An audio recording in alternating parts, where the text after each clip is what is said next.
Hey everyone, welcome to another Espresso. Thank you so much for joining me. Love all the questions and comments that keep coming through. So thank you very much. I want to talk about a poll I did couple of months ago because it keeps coming up time and time again. And I think it's just a super interesting topic. So to give context, let me share my screen. And so this was the poll that I did a couple of months ago.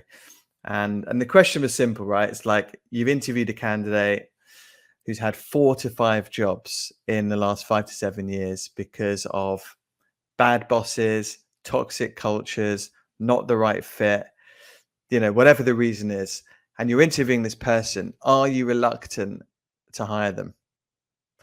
And so you can see 58% of people here said, absolutely. Absolutely, you will hire them.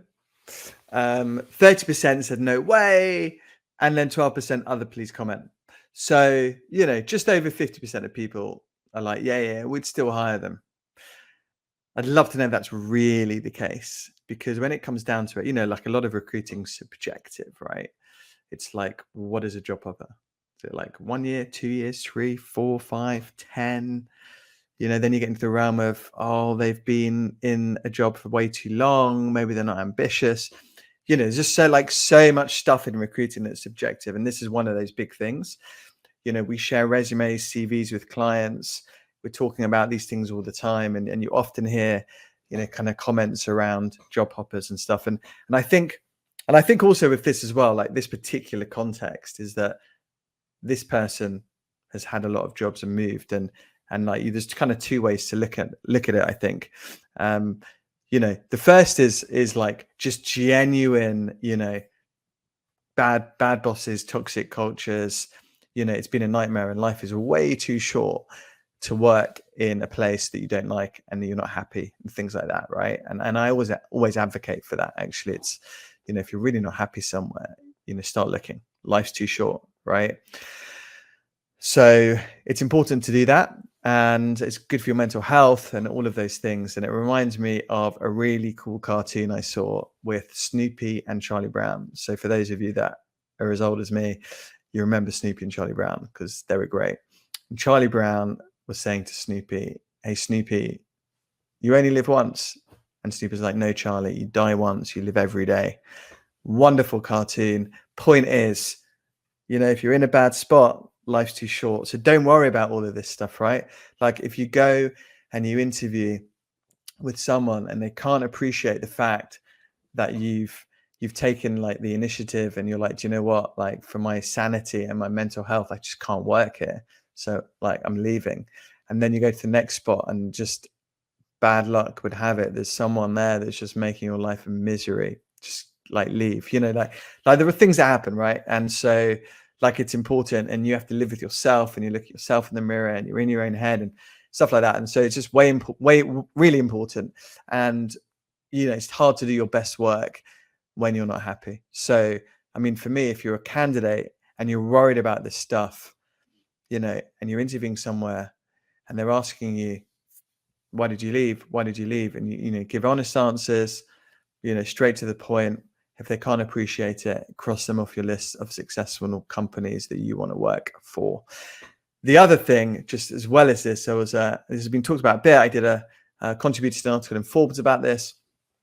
There was a TikTok video a few weeks ago, and the TikToker said, if you don't want to say why you left the job, just say you signed an NDA. Like that's a magic bullet. Bad advice. Don't do that. Be honest, be open. You never know who's joined that firm. Maybe they've been in a previous firm of yours and things like that. So just, just be straight, right? Play with a straight bat, be honest, be open. People appreciate that. Really do. The other side to the coin is, of course, you do hear people say, well, maybe they're the problem. And this is the fear of people, right? It's like, what happens if people think I'm the problem?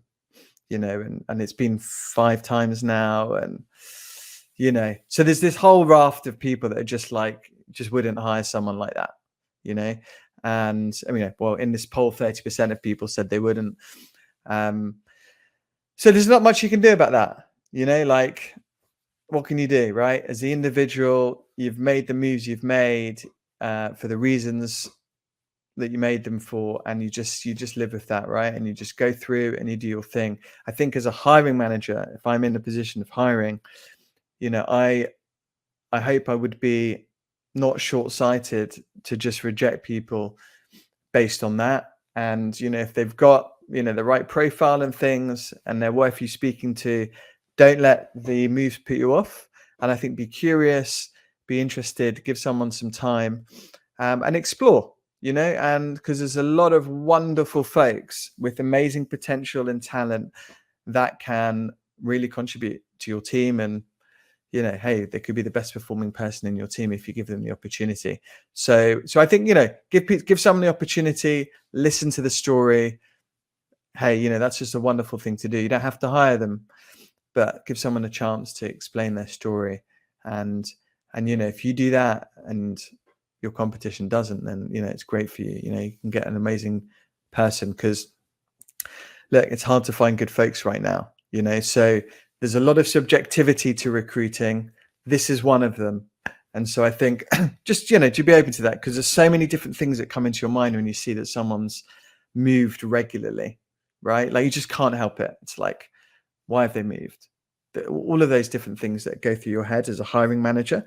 So there's just value in, maybe just parking it and just saying, look, do you know what? They're in the right space.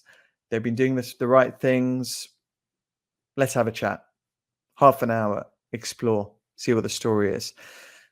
Really good thing to do. And then I think, look, again, for the individual, your story is your story. You've made the moves you've made. Practice the story. Be honest. Be open. People will really appreciate it.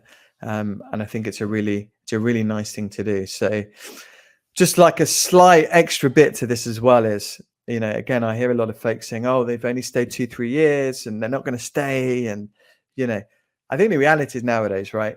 Some people might stay with you for their whole career. Others might just stay for a season or two, to kind of coin a sporting phrase, right? You look at football and some people are there, one club people the whole career. Others are like 2-3 seasons, move on. It's all fine. It's all good. I think, like, just different people want different things. And I think, if people contribute, they contribute, it's a good thing. So anyway, I think worth having conversations with people. Open and honest is always the way to go if you're the candidate. And hiring managers, hey, in difficult markets, it's hard to find good folks. And there might be some incredible talent hiding behind 4 to 5 moves in the last 5 to 7 years, because just genuinely, bad places, bad cultures, bad bosses. Obviously, we've had COVID as well the last few years. Don't forget that. So some people, made redundant. Even this just last year, you look at like the tech space, redundancies, VC-backed space, funding cut, redundancies, many reasons, right? So just be open to exploring them. And I think it's just a lot of value there. Hope that helps. See you soon. Bye. Thank you so much for joining. Appreciate all of your feedback, thoughts, comments, all of that stuff. Don't forget to subscribe in all the usual places: YouTube, Spotify, Apple Podcasts, all of that cool stuff. Feel free to leave a review and DM me with any feedback. Much appreciated. Have an awesome day.